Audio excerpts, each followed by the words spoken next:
Here I am, as punctual as a clock, releasing my start of the year video already at the end of February. As my viewers know, it is tradition around here for me to list my top 10 books that I read last year. Not books that came out last year, just books that I happened to read in 2023. I will summarize each book, and you can see the list with links in the video description, so hopefully you can discover something that you will enjoy reading this year as well. Let's begin. The Next Shift by Gabriel Winant. Today, one of the main centers of mass employment in the US is the healthcare industry, and yet the political significance of this is often ignored. As its share of overall employment increases, for anyone who is interested in mass politics or class analysis in general, understanding the healthcare industry is quite important, and this book is a massive step towards that understanding.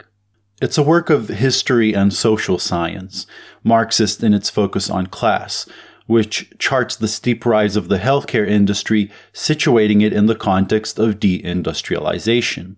Focusing specifically on Pennsylvania, which used to be a center of American steel production, it shows how the decline of the manufacturing industry was strongly correlated with the rise of the healthcare industry, which was used to manage the society-wide crisis produced by deindustrialization.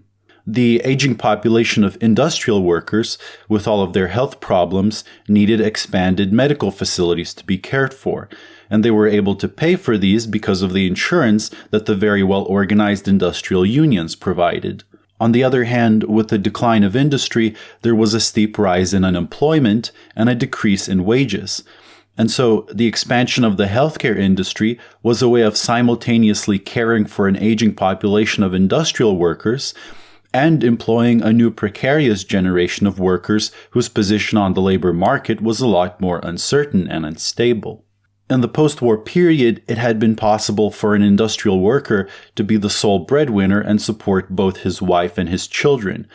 However, with the stark fall in wages and the rise of unemployment, this became increasingly less possible, forcing large numbers of housewives to enter the workforce to supplement the family income. And because black workers received even lower wages, black women had to enter the workforce with even greater urgency. And as many of these women were employed by the healthcare industry, its workforce became both highly gendered and racialized. However, while the older manufacturing industry achieved extreme productivity gains, and so was more willing to distribute some of those soaring profits towards higher wages and social security for its workers, the healthcare industry, due to its nature as service labor, is not able to generate constant productivity gains to that extent.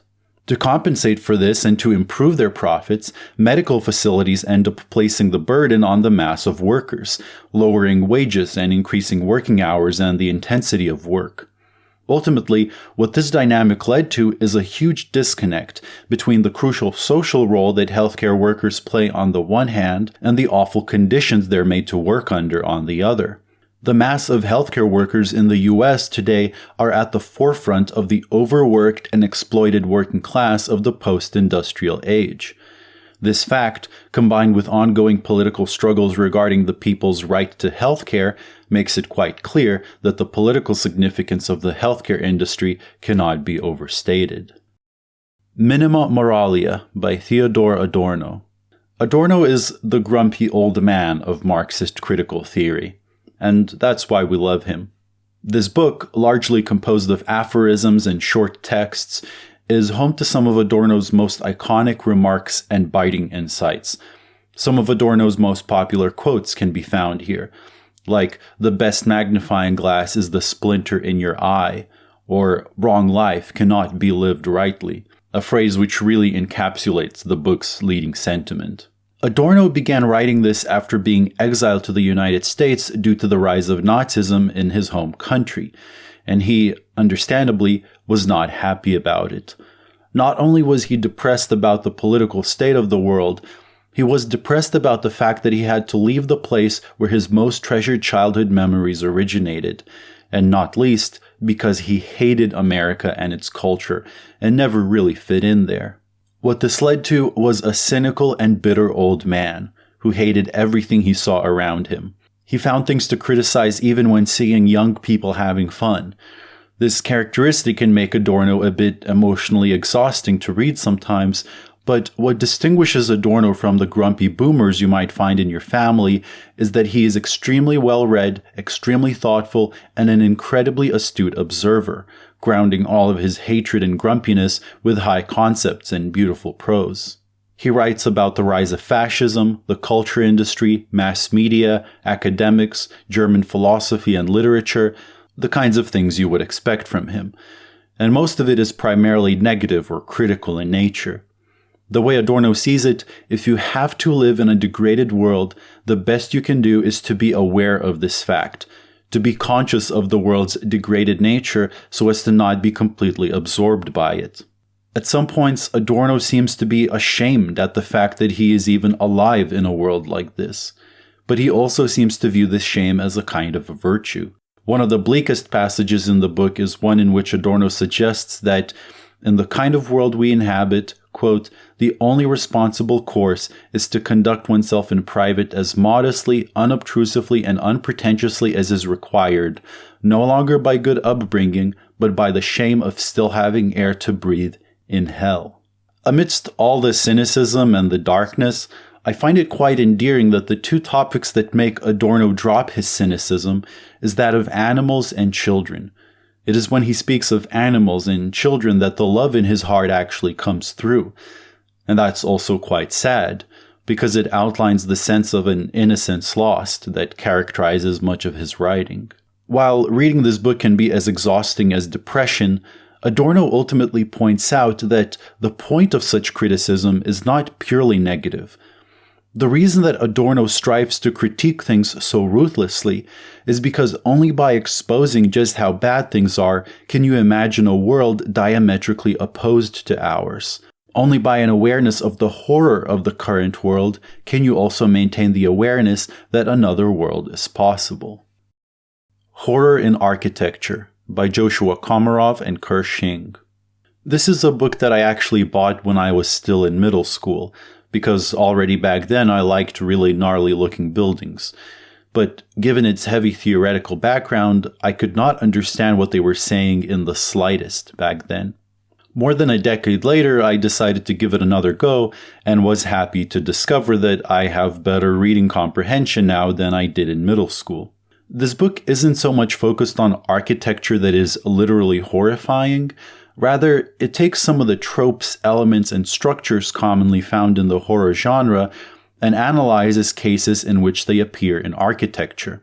For instance, the horror trope of the clone, the abnormal twins, or the uncanny double, which, when found in architecture, isn't exactly scary, but it can produce interesting results.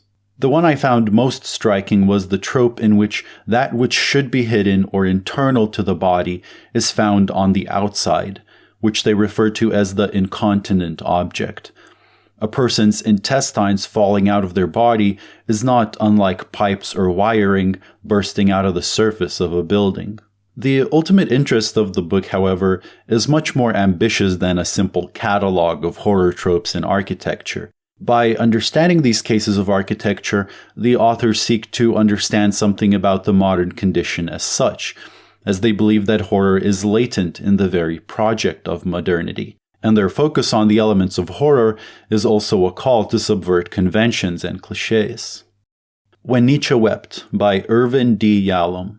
Yalom is a popular author that I often heard about but had never read, and I decided to read this after watching the American movie that is based on this book. The movie was so laughably bad that it made me want to do a video on it, and I thought that if I'll cover the movie, I should be familiar with the source material as well. Safe to say, the book is better than the movie.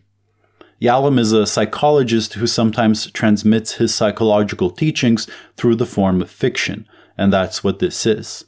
The story follows Friedrich Nietzsche as he seeks medical help from the Austrian physician Josef Breuer, who, being a friend of the young Sigmund Freud, is in turn developing a form of existential psychoanalysis which he hopes he can use to cure Nietzsche's despair. Although the historical context is real, involving various details based on historical fact, and both of the main characters are real historical figures, the meeting between them never happened, and is entirely fictionalized.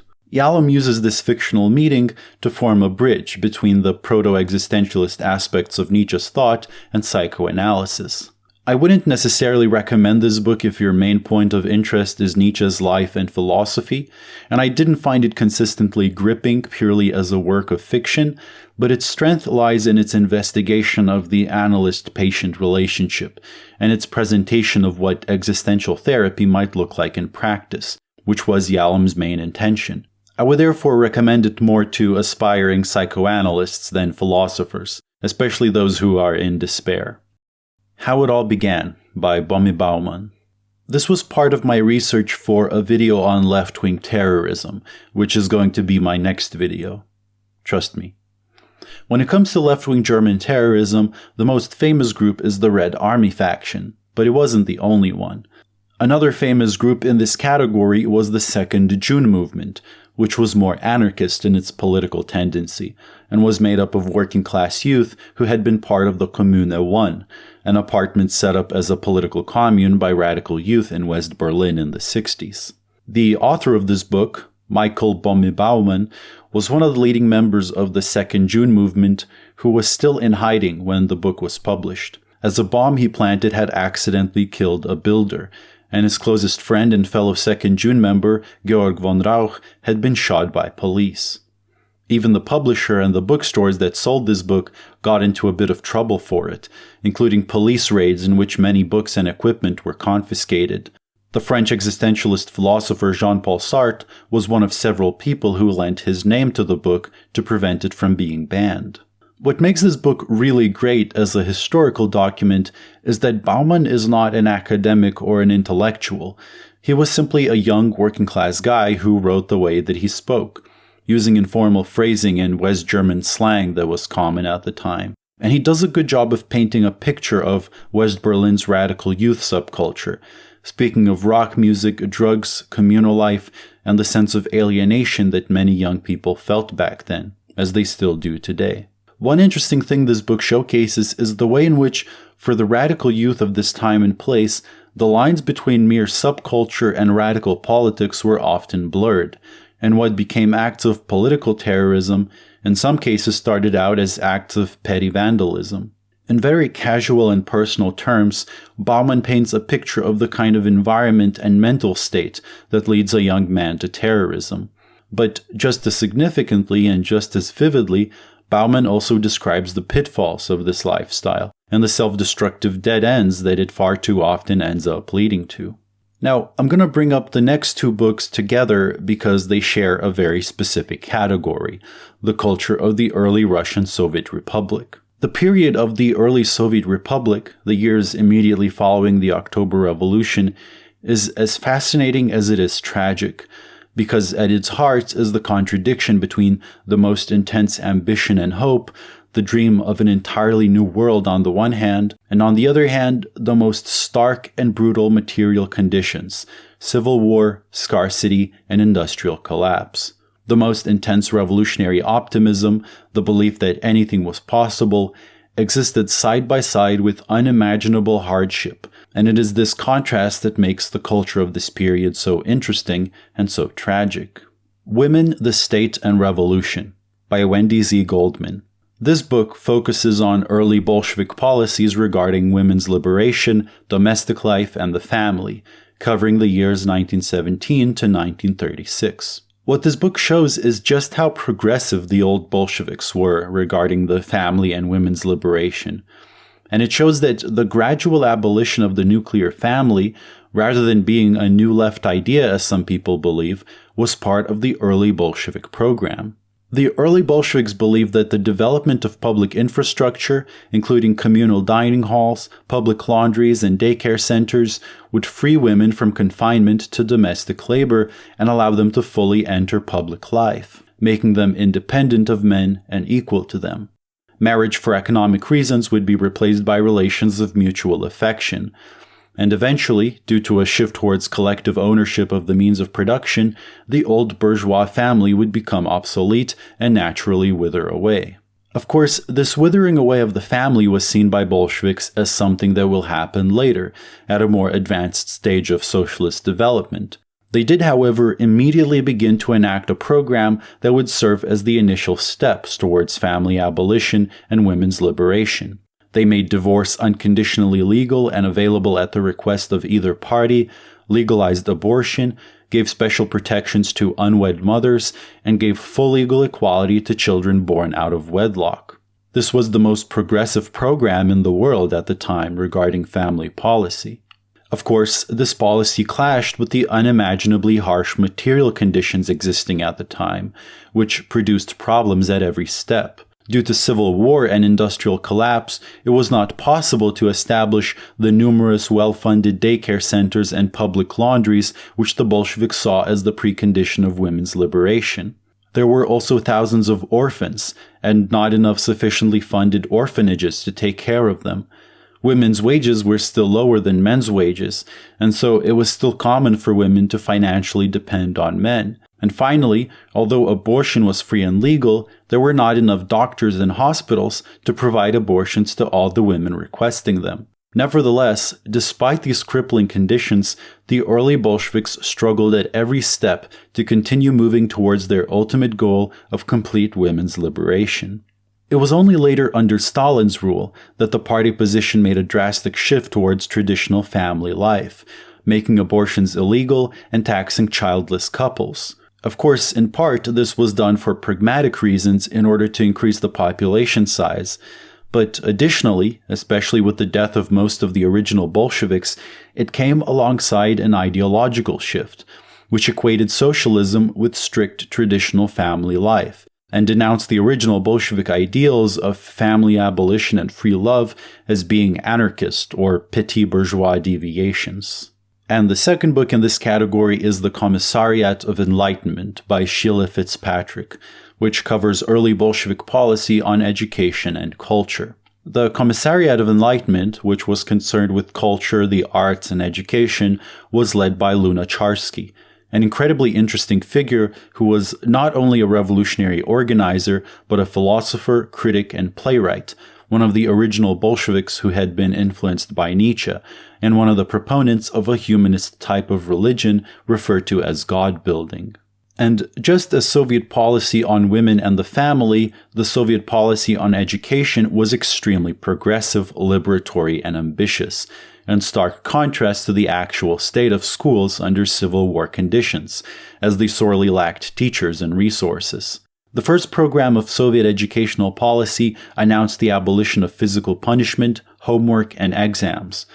It proposed a system of education that would be unconditionally available to all children and geared towards all-around individual development and creativity, envisioning classes which would combine theoretical knowledge with practical skills and activities. It also proposed a left libertarian sort of school organization, including school communes in which students would take part in running the school and organizing school societies, where the pupil-teacher relationship would be informal, with the schools being autonomous and based on local self-management. It also proposed the establishment of school councils, which would include democratic deliberation by teachers, workers, senior pupils, educational representatives, and teachers subject to election. However, the real conditions of society made it very difficult to implement these ideals. First of all, there were many reactionary teachers who, after all, got their jobs under the Tsarist regime and did not want to work by libertarian principles. Here, the commissariat would either have to allow them to keep their reactionary teaching methods, thereby contradicting the principles of the revolution, or make them adopt revolutionary practices by force, which was also something that contradicted their liberatory ideals, and was something that they did not really want to do. Secondly, there were many teachers who were sympathetic to the revolution and wanted to implement the new practices, but simply didn't know how. Again, they had learned to teach under the Tsarist regime, and didn't know where to even begin with the new type of schooling, especially since they severely lacked resources, and in many cases could not even acquire textbooks. Here again, the commissariat faced a contradiction. They wanted the teachers and students to take initiative and develop their own libertarian practices, while many of the teachers felt lost and wanted top-down instructions on how to proceed. The condition of early Soviet education is one more very fascinating example of the kind of impossible decisions the early Bolsheviks were faced with, the kind of inescapable deadlocks which made tragedy inevitable. The Philosophy of Sart by Mary Warnock. Last year, I tried getting into Jean-Paul Sartre for the first time, and so read some of his works and some secondary literature. This book by Mary Warnock is a short and accessible introduction to his pre-Marxist existentialist philosophy, showing how it grew out of Sartre's study of Descartes, as well as Husserl and the wider phenomenological tradition. Warnock does a good job of bringing out what is most compelling about the being and nothingness period of Sartre's philosophy. That is, the way that he uses first-person descriptions of social situations as a philosophical device. And Warnock covers the most interesting cases of this happening in his early works. However, I have to warn you that if you're interested in the Marxist phase of Sartre's career, in which he tried to merge existentialist philosophy with Marxism, this isn't the place to look, as Warnock believes that this attempt is fundamentally contradictory and only ends in Sartre's abandonment of existentialism, leading her to be severely dismissive of his later works, such as Critique of Practical Reason. The Story of the I by George Bataille. I've made a video on Bataille before, and I included one of his theory books in one of my top 10 lists before, but this was the first fictional work of his that I read, and it's even more disturbing than I expected it to be. Really, it is a work of sexual and symbolic obsession. The book feels quite nihilistic to me, as nothing seems to matter in the story other than the erotic arrangements that Bataille presents and repeatedly rearranges, obsessing over the symbols of the eye, the egg, the anus, and so on, in a mix of violence, sex, and gore.